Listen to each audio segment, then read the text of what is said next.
which He lavishes us upon us in all wisdom and insight, making known to us the mystery of His will, according to the purpose which He set forth in Christ as a plan for the fullness of time, to unite all things in Him, things in heaven and things on earth.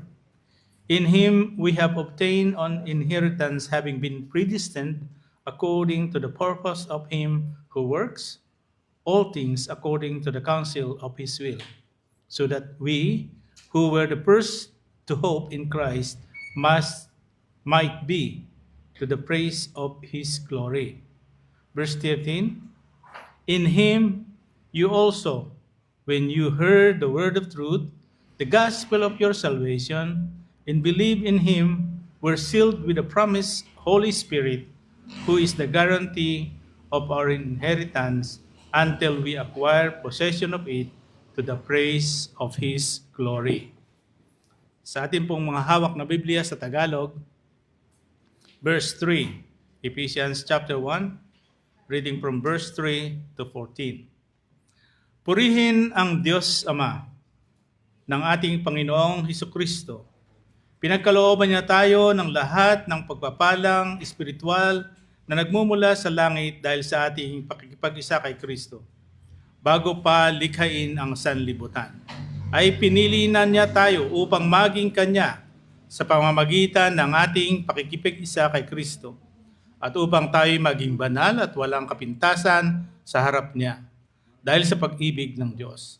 Pinili niya tayo upang maging anak niya sa pamamagitan ni Hesukristo ayon sa kanyang layunin at kalooban.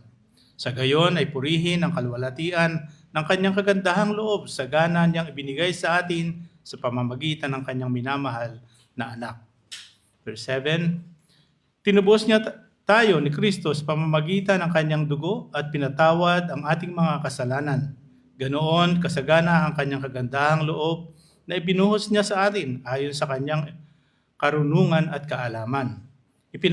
Ipinaunawa sa atin ng Diyos ang hiwaga ng kanyang kalooban ayon sa kanyang layunin.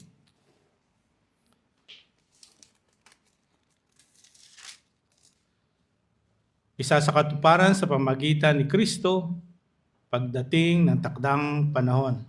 Layunin niyang itipunin ang lahat ng nilikha sa langit at sa lupa at ipasailalim ang mga ito kay Kristo. Kami ay pinili ng Diyos mula pa sa simula na maging Kanya sa pamamagitan ni Kristo ayon sa Kanyang plano. Ang Diyos ang gumagawa sa